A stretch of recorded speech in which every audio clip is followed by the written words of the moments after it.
My name is Stefan Hartman, physician assistant and exercise science specialist and owner at Iron Medicine LLC and ironmedicinepa.com.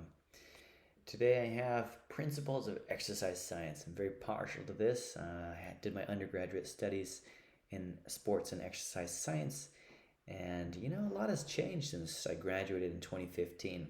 So we're going to update this exercise science principles.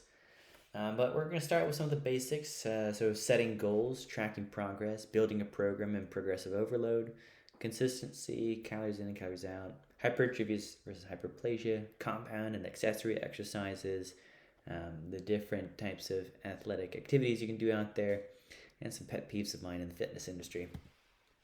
First thing we talk about is setting goals. So what do you want to do? Do you want to get on the stage and look like a bodybuilder? Are you just trying to be able to get out of bed easier and have better balance? Some patients of mine, that's all they really want. If they're especially in their older age, they don't want to fall. They want more muscle mass so they can have better balance. Are you trying to reverse metabolic syndrome? Are you trying to improve your high cholesterol, high blood pressure, trying to reverse diabetes? It's all possible, as we can see in some of the literature through exercise science.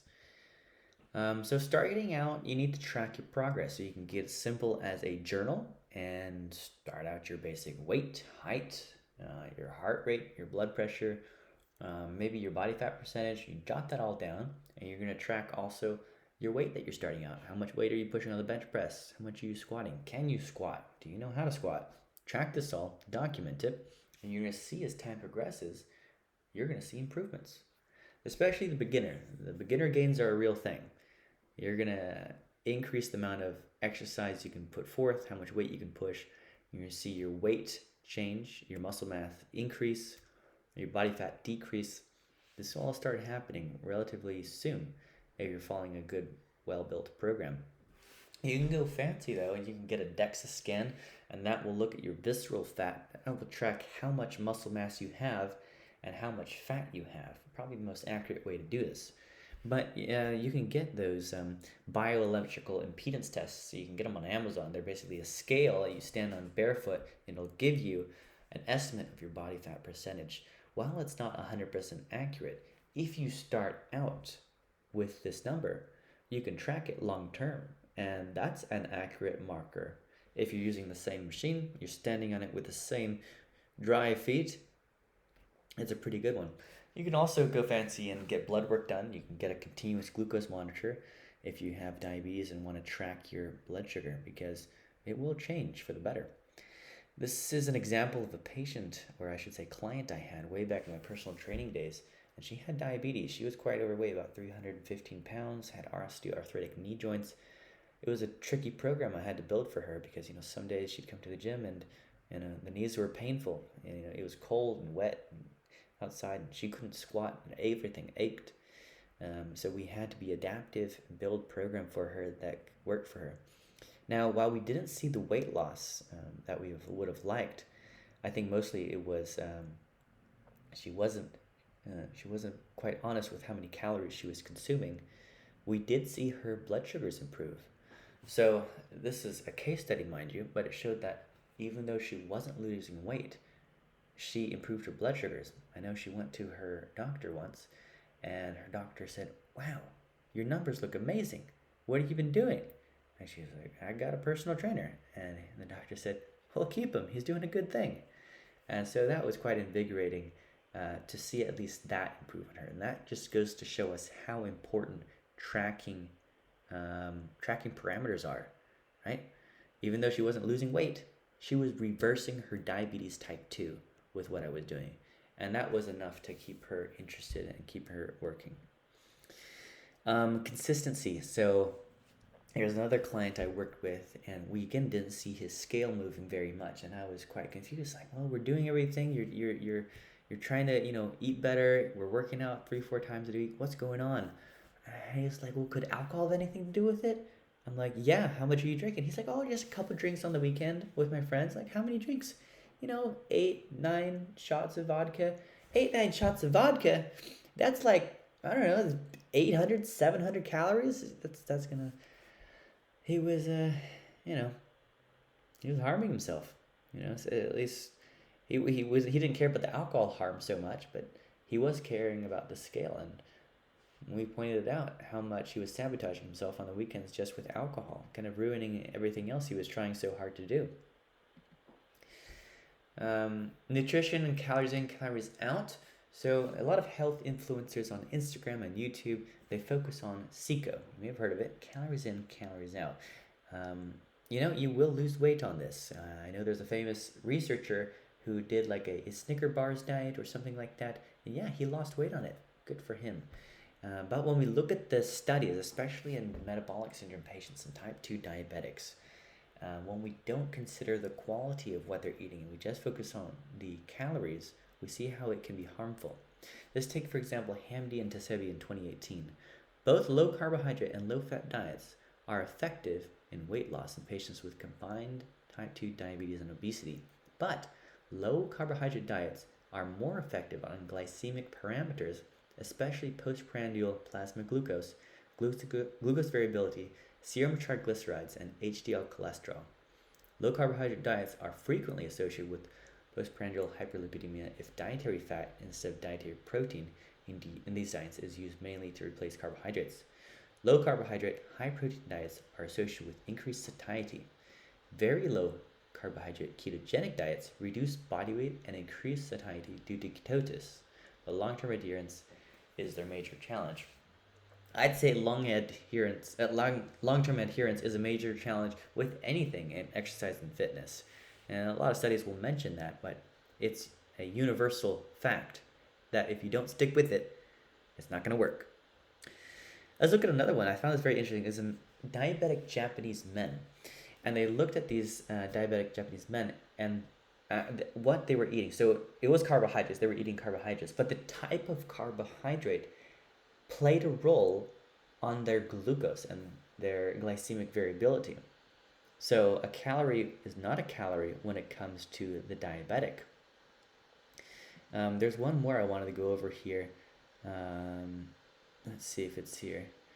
No, I think it's on another slide. I think we'll get back to it. So hypertrophy versus hyperplasia and type 1 and type 2 muscle fibers. So back in my exercise science undergraduate, I was told that muscles only grow larger, so hypertrophy. They don't cause hyperplasia, so they don't multiply.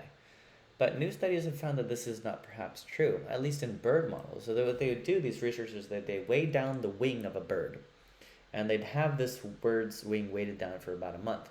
Then they would have an intern go in and actually count the muscle fibers, by microscope, by eyeball, and see if they have multiplied. And yes, they did multiply.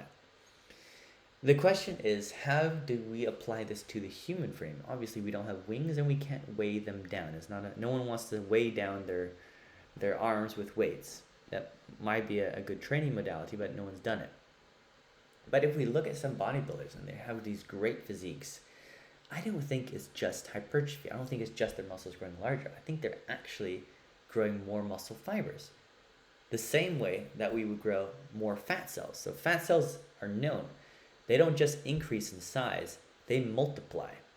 And this is why I'm against bulking. And we get into bulking later as well. Compound exercises, we'll talk about these a little bit. So they benefit because they create a stimulus on the whole frame. So they're going to start, you're going to recruit more muscle groups. You're going to recruit your obliques, your abdominal muscles, your stabilizing muscles. So we love using compound exercises, and they should be, if you can do them safely, if you can do the technique right, they're probably the best ones to focus on. Okay, you're going to get the most bang for your buck. You're going to hit the most muscle groups. But they can be hard.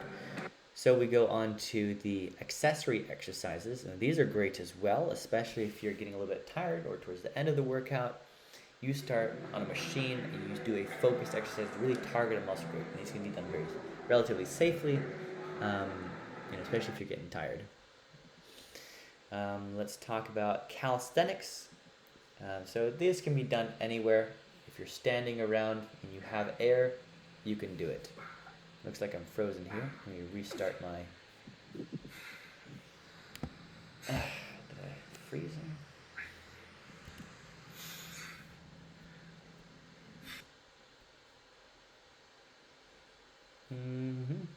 Looks like I'm gonna be back in a second. Hold on.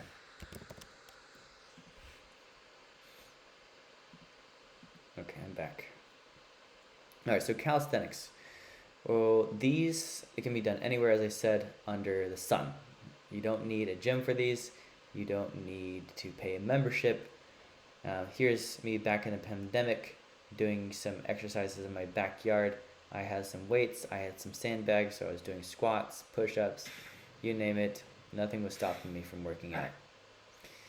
Let's talk about powerlifting, Olympic lifting, and CrossFit. So powerlifting, you're going to see maybe sometimes a guy in the gym who's sitting on the bench not working out. And maybe he just did a set of maybe 1 to 2 reps of pushing a very high weight. These guys, they're training to push weight for a competition typically. So they train in the big 3 lifts, the deadlift, the squat, and the bench press. They try to push as much weight as they can for maybe 1 rep. And they take very long breaks as well too. You won't see these people at a commercial gym very often. Olympic lifting, so you can see I'm doing a front squat here. This is done traditionally in the Olympics, but it's being utilized more in CrossFit now, and CrossFit has adapted some of these techniques. But CrossFit really is just a brand name that gets people to pay $400 a month to have people run around after doing burpees and then pull-ups.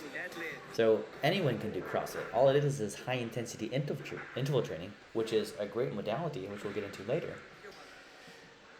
Let's see. Bodybuilding. So we can program a bodybuilder's schedule where he's in the gym 7 days a week. They're sometimes even working out twice a day, especially if they're taking some anabolics, which we don't recommend. But these bodybuilders, they're going to split into a chest day and a back day, maybe a shoulder day, maybe an abs, a leg day. They're going to work every muscle group, maybe multiple times a day and several times a week. And they're not trying to lift super heavy, they're trying to increase volume. And volume has been identified as probably being the most important part of any sort of program you can do. You want to increase the amount of time under tension of your muscles. And if you do more reps with a good amount of weight, you're gonna build muscle, especially if you increase the sets as well. Let's talk briefly about energy sources. So muscle glycogen, glucose, and adipose tissue. So the body most readily wants to use glucose and glycogen, and this doesn't mean it needs to or requires it. We do have other sources. Our liver has glycogen. Our fat has tons of energy. And some athletes can trick their body to start using fat quicker than other athletes. And this often involves the training type and the diet. So let's talk about aerobic metabolism and carbs versus high fats for fuel. You can see my brother here on a bike. So let's look at one study here. Endurance athletes may benefit from low-carb diets, such as the bicyclist, the marathon runner, and the endurance swimmer. They showed in one study that these individuals consuming a ketogenic diet, so a high-fat diet, were able to extend the time to exhaustion up to 155%. This is great. If you're training for a marathon and you want to increase your performance, you may want to consider cutting the carbs, not for weight loss or improving your glucose, but for improving performance if you're an endurance athlete. Another one, interesting study that I found, pretty recent one, Scott and Anderson, 2019. They said that type 1 diabetics on insulin therapy who consume carbohydrates are at significant risk of developing obesity, heart failure, retinopathy with such standard practices. And when I read this, I was like, wow, this is quite damning, because in the medical community, we often we recommend small carbohydrate meals for diabetics, including type 1 diabetics, so that they don't pass out from low glucose and so forth. But they're showing here, or they're stating here, that the rise in overweight obesity in type 1 diabetics may be related to intensive insulin therapy, coupled with a positive energy balance, so it means a caloric surplus. Insulin is an anabolic hormone that stimulates lipogenesis and slows basal metabolism, thereby resulting in an increased fat accumulation. So this is quite scary stuff, and I'm hoping that the Diabetic Association recognizes this study and perhaps maybe rethink some of the recommendations that we're having for diabetics out there. My theory is that a low carbohydrate diet would benefit them more, but it's not currently a standard practice at all. Anaerobic metabolism and carbs versus high fat for optimal fuel. Yeah, we'll talk a little bit more about this. So I'm a tennis athlete. So tennis athletes are anaerobic athletes. That means we essentially work off the creatine ATP phosphokinase system. So this is the system that ancestrally we utilized as the first energy source when we needed to, say, run from a tiger immediately. It was quick, it was instant, but it would only last about 30, maybe 40, 60 seconds. After that, your body would start using glycolysis, so using glucose for fuel. Not the ancestral humans, though. We didn't have a whole lot of carbohydrates to fuel us. We were fueled off of fat and animal protein. So what our ancestors, I assume, used after they initially got away from tiger, or maybe they were endurance hunting, so hunting down an antelope on the plains of Africa, is they would use fat for fuel. They would be in ketosis and easily start a run or a long run using oxidation of fat. Now we can train ourselves, as we saw with the marathon runners, endurance runners, to utilize this energy source. So carbohydrates are not essential for such athletes. I would suspect, though, that, I haven't tried it extensively. I tried it once in tennis. I tried a carnivore diet on tennis, and I noticed my power was decreased. So I didn't try it again because I didn't like the way I was playing. So I utilized carbohydrates for, I play professional tennis tournaments. I also lift very heavy weights. You can see I'm lifting 400 pounds there. So I utilize carbohydrates because I'm an anaerobic athlete. But the aerobic athlete may benefit from utilizing fat for fuel. Let's talk about cardio. Continuous moderate exercise is often referred to as that in the studies. Lock and Burn estimate that there will be 600 million diabetics by 2035, and I suspect those numbers may be even higher. Their study looked at continuous moderate exercise versus HIIT training, so high intensity interval training, and they found that regardless of intervention, patients improved diabetes. However, HIIT training improved health markers more. So I'll try to implement both HIIT training and cardio into my sessions, but mostly HIIT. I think it's the most time efficient and the most beneficial. We can see some of the benefits here. Potential for HIIT training to reduce cardiometabolic risk. So it improves insulin sensitivity, fasting glucose, HDL, which is the protective lipid marker. It decreases high blood pressure, decreases weight. When we look head-to-head, HIIT training versus CME, we see that regardless of what you do, you're going to see some improvement, but there may be some increased benefit to using HIIT training. Cardiac safety. Additionally, HIIT training has been shown to be safe and effective in patients with a range of cardiac and metabolic dysfunction. So, in conclusion, HIIT is superior compared to CME. So, you don't have to play professional tennis to implement HIIT training. All you have to do really is go for a sprint, or do CrossFit, which is you do a bench press, or you're doing a push-up, and then you do a little bit of a sprint. So that's kind of what CrossFit is. It's just increasing your heart rate and doing short intervals of high intensity. Let's talk about some of the pet peeves before we end this session here. Pet peeves of mine in the fitness industry. Oh, there's a lot. So one of them is whey protein. And people sometimes ask me, which whey protein should I get? And my answer is none. You don't need whey protein. Whey protein might be beneficial towards the college athletes who's massacring their body 3 times a day in hard trainings. They need to build their muscle as quickly as they can. Who else might benefit from whey protein? I might utilize it sometimes, especially after a really hard grueling tennis match. I might utilize some whey protein to help me recover, because oftentimes I'll have 2 matches in a day. Maybe after a really hard bodybuilding session, but you can get a whole protein from an egg. If you eat fish, any sort of meat, plus you're going to get all the minerals, the vitamins, the fats that you need Yes, you need fat. If you're worried about cholesterol from an egg, I suggest you watch my previous lecture on lipidology. Let's talk about bulking and dirty bulking. So, you'll hear athletes, especially bodybuilders, do this, right? So what they'll do is they'll eat a caloric surplus to gain mass, and this extra mass allows them to push heavier weight in the gym. They can push heavier weight in the gym, they'll gain more muscle mass. And the idea is, after they gain the muscle mass, they'll go into a cutting phase where they'll calorically restrict and they'll lose fat. The problem is, if we think about the principles of exercise science, is that fat, what does it do? Hyperplasia. It multiplies. It multiplies quite easily. And these cells, once they divide and multiply, they never go away.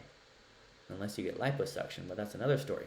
These fat cells then are always going to be there, whether you're a 30-year-old or you're a 60-year-old. The problem is when you get to be a 60-year-old, maybe you're not hitting the gym 7 days a week like a bodybuilder. Maybe you're hitting it only 3 times a week. Maybe you got other things to do. Maybe you got kids. What happens here is that your fat cells are going to be primed. They're ready to grow again. So if you eat a caloric surplus, boom, you're going to get fat. And that's just basically the the fat cells increasing in size. So I don't recommend dirty bulking, and I would like this to go away from the fitness community. Fearing free weights. So yeah, some people do fear the free weights. I've worked with some clients who are like, if we go onto the dumbbell press, I'm going to get bulky. And what do they mean by bulky? They mean the fitness model up on the stage, posing in front of the camera. They think of Arnold Schwarzenegger. I don't want to be like that. I'm going to be too bulky. Let me tell you, you're not going to be like that. These are elite level athletes who are training twice a day, 6-7 days a week. They're eating enormous amounts of protein, maybe even taking anabolic steroids. That's how they get to looking like that. They're not going to get that. You're not going to get that just by pushing a bench press around, doing free weights. So yeah, that's another thing that needs to go away from the fitness industry. There's no such thing as being bulky from using free weights. Toning and targeted fat loss. This is a fictional concept. This is not real. You will lose fat globally if you're utilizing protein leveraging. You're lowering your carbohydrates, you're lowering your calories, you're doing some cardio, some HIIT trainings, you're increasing your muscle mass through free weights, through accessory exercises. This is how you're going to tone, but you're not going to target it on your abdomen and suddenly get a six-pack. That's not going to happen. Smoothies and juicing, healthy, right? No, it's not healthy. You don't want to drink your calories. This is what people who are bulking do. People who are bulking will make a smoothie and they'll toss in rice, they'll toss in oats, they'll toss in strawberries. They're trying to gain mass, and they do that by drinking their calories. So we don't try to drink our calories. It's not healthy to drink your calories. We try to eat our food, we try to chew our food, and not only is more nutritious to do so, it is more nutritious. We don't like to, Herbalife isn't more nutritious than eating beef liver. Let's just say that, right? You're not going to get healthier by doing kale smoothies. There's no way that drinking your calories, especially, these juices, which are, sugar. If you're putting apple juice, you're just drinking sugar purely. It hits your system, spikes your blood sugar. This is not healthy. We want to chew our food. We want to eat protein. We want to eat real meals. Not only does the chewing send signals to the brain that increase satiety, so it makes us feel full, but it's more nutritionally dense to get our foods from real food and not these blends, these Herbalifes, these juices that you buy over the counter. They're not necessarily healthier. Waist trainers, just know we're not going to get into that. Those aren't real. Pre-workout drinks, they're often really expensive, filled with caffeine, and they don't have the right ratios or dosages of the ingredients that we do use. So I made a video previously on supplements to use and what I use and their benefits. So yes, they do have benefits, but these pre-made drinks often have other stuff that we don't want in there. You can get a pure source of it and get it for a much cheaper price. I hope you all enjoyed this discussion. Hope you learned a lot. My passion is the fitness industry, health, wellness, exercise science. Yes, the science of exercise. I hope you all enjoyed. You'll be able to find this link and all these source materials. I know we didn't go over everything in this PowerPoint, so you can click on it and read any of the sources. I'll talk to you all